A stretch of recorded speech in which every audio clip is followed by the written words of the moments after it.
Hello दोस्तों, मैंने हाल फिलहाल में ही एक शॉर्ट हॉरर मूवी देखी जिसका नाम फ्लैशबैक है और इस मूवी को डायरेक्ट किया है डॉन सैंडी ने और इसकी IMDb रेटिंग है 4.9 आउट ऑफ 10। इस वीडियो को एंड तक जरूर देखिएगा। तो बिना किसी देरी के चलते हैं सीधा कहानी की तरफ।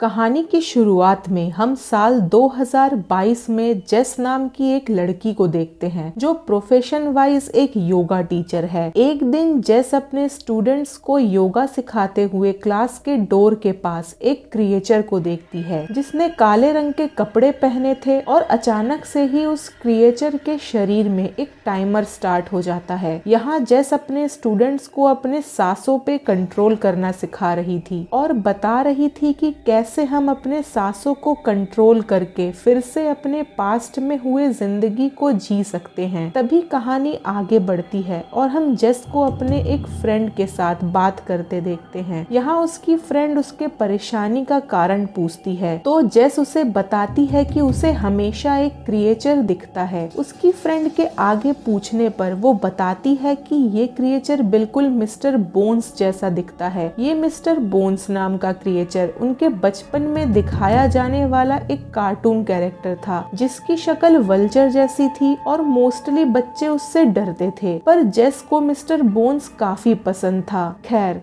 दोनों सहेलियां मिस्टर बोन्स का नाम सुन के हंसती हैं और बात को नजरअंदाज कर देती हैं। उसी रात हम जेस के घर पे उसके बेस्ट फ्रेंड स्कॉट को देखते हैं जो जेस को पसंद करता था और उसे उस रात शादी के लिए प्रपोज करने वाला था। स्कॉट ने बेड के साइड ड्रॉअर में एक रिंग छुपा के रखी थी। तभी जेस वहां आती है और हम देखते हैं जेस जो कि मिस्टर बोन्स से इतना ऑब्सेस्ड थी कि उसके पास मिस्टर बोन्स के शेप का एक सॉफ्ट टॉय था जिसके ऊपर एक वॉच लगी हुई थी। जेस के लिए मिस्टर बोन्स एक हीरो था और उसे उसके साथ सेफ फील होता था। खैर, इससे पहले स्कॉट जेस को प्रपोज कर पाता तभी उन्हें बाहर से एक आवाज आती है। जेस स्कॉट को बाहर जाके देखने को कहती है। स्कॉट जेस को मजाक में कहता है कि अगर वो वापस ना आया लौट के तो वो उसके मौत का बदला लेगी। उस वक्त जेस को इस बात का जरा सा भी अंदाजा नहीं था कि उसे सच में ऐसा कुछ करना पड़ेगा। स्कॉट के बाहर जाने के बाद जेस को बाहर फिर से एक आवाज सुनाई देती है और बाहर जाने पे वो देखती है कि स्कॉट को किसी ने मार डाला है जो शायद चोरी के इरादे से उनके घर में घुस गया था। वो चोर डर गया था और इसीलिए वो जेस को भी गोली मार देता है और फिर घर से भाग जाता है। जेस को नहीं पता था कि उसे क्या करना चाहिए और घबराहट में जब वो कुछ ही सेकंड में मरने वाली थी उसे याद आता है जो वो अपने स्टूडेंट्स को योगा करते टाइम सिखाती थी, कैसे अपने सांसों को कंट्रोल करके फिर से अपने पास्ट में हुए जिंदगी को जी सकते हैं। जेस ऐसा ही करती है, अपने सांसों को कंट्रोल करती है ताकि वो अपने लाइफ के किसी एक चैप्टर में जाके उसे बदल सके और स्कॉट को बचा सके।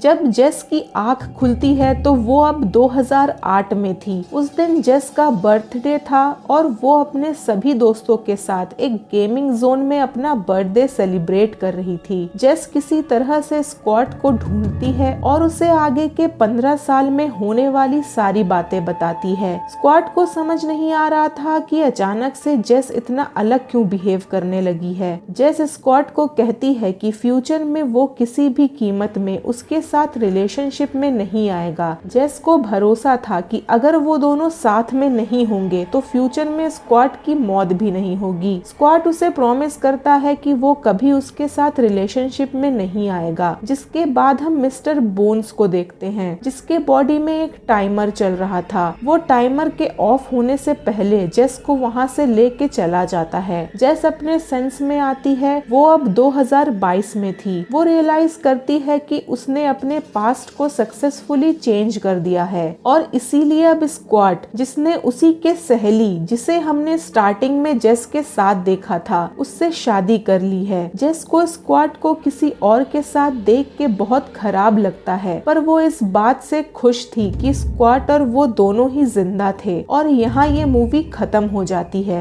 तो यहाँ हुआ ये था कि जेस, जो कि अक्सर मिस्टर बोन्स को देखती थी, जो कि उसका इंतजार करता था और उसे अपने पास बुलाता था, जब जेस मरने वाली थी तब वो रियलाइज करती है कि मिस्टर बोन्स टाइम से सिंबलाइज करता है और उसके सामने एक डिजिटल क्लॉक भी इंस्टॉल था, जो कि याद दिलाता है कि दुनिया में सबसे कीमती रिसोर्स उन सभी के लिए टाइम है। इस स्टोरी के लास्ट में डायरेक्टर ने ये बताने की कोशिश की है कि चाहे हम कुछ भी करें, कुछ ना कुछ पछतावा तो रह ही जाता है। इसीलिए जो खो गया है उसके बारे में सोचने के बजाय जो हमारे पास है उसका ज्यादा से ज्यादा लाभ उठाने का प्रयास करना चाहिए। जेस के मामले में वो मौत को धोखा देने और पास्ट के घटनाओं को बदलने में सक्षम थी, लेकिन इसका मतलब था कि उसे अपने जीवन में उस इंसान के बिना रहना होगा जो उसे सबसे ज्यादा समझता था और जिससे वो प्यार करती थी। आई होप आप सबको ये वीडियो अच्छी लगी होगी। अगर वीडियो अच्छी लगी है तो भूले बिना वीडियो को लाइक करे, शेयर करे, कमेंट करे और मेरे चैनल को सब्सक्राइब करे। मिलते हैं अगले वीडियो में, तब तक के लिए बाय बाय।